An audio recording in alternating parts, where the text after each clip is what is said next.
The American Civil War, fought between the Northern Union and the Southern Confederacy from 1861 to 1865, became a bloody struggle.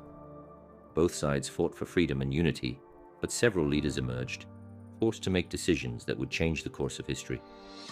This war was not just a battle for land, it was a battle for character, courage, and the pursuit of peace.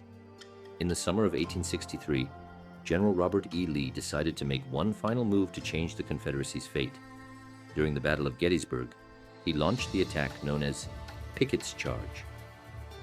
Watching the battle unfold, Lee said to his officers, "We will either win our freedom or go down in history."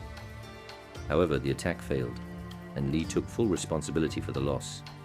"My soldiers did their best. The fault is mine." 2 years later, only a few steps away from the war's end, General Ulysses S. Grant faced General Lee in Appomattox. Grant, in this moment of surrender, emphasized that it was not about revenge, but about peace. This is not the time for vengeance. This is the time for reunification. Lee accepted defeat, stating, "Forgive me, but I want peace to prevail on this land." The war ended with over 600,000 lives lost, leaving deep scars. But through this immense suffering, General Grant and General Lee achieved more than just military victories. Grant showed mercy, sending food and supplies to Lee's soldiers, taking the first step toward rebuilding peace. The Civil War was not only a physical battle, but also a history shaped by the brave decisions of leaders. "The only thing that can unite us now is peace," said Grant, and America began its journey to reunification. A war that divided a nation also revealed the true cost of freedom. While the battlefields were soaked with blood, the spirit of the soldiers, both Union and Confederate, remained unbroken.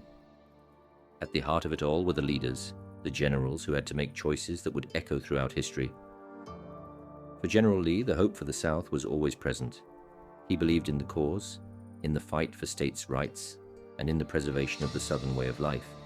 But as the war dragged on, the reality set in. Lee's heart, heavy with the weight of loss, led him to make the ultimate decision in 1865. As the Union forces closed in, Lee knew that further bloodshed would only prolong the suffering of his men in the South. When he met Grant in Appomattox, there was no bitterness in his voice, only a desire for his people to move forward. And then there was Grant, the Union leader whose calm demeanor and relentless pursuit of victory had made him a symbol of strength. His victory, however, was not one of triumphalism. In his eyes, the war's end meant much more than a military win. It was a chance to heal a fractured nation. Grant's mercy, his decision to offer peace, is one of the greatest examples of leadership in American history. When he provided Lee's men with supplies, it wasn't an act of kindness, but a step toward reconciliation. Sherman's march to the sea had already left its indelible mark on the South. His strategy of total war, aimed at crippling the Confederate infrastructure, forced the South into submission. But Sherman, too, had his own burdens to carry. He was a man who understood that sometimes, for peace to reign, great sacrifices must be made. Sherman's harsh tactics may have seemed cruel, but in his mind they were necessary for the long-term stability of the nation. As the war came to an end, the toll was clear.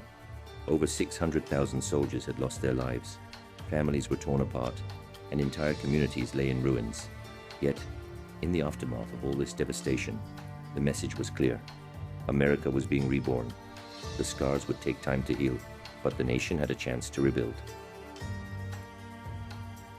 In the final moments of the war, as General Grant looked across the battlefield at the Confederate forces, he must have known that the real fight was just beginning.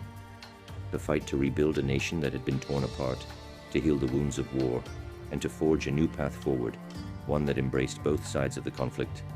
His words rang true. "The only thing that can unite us now is peace," is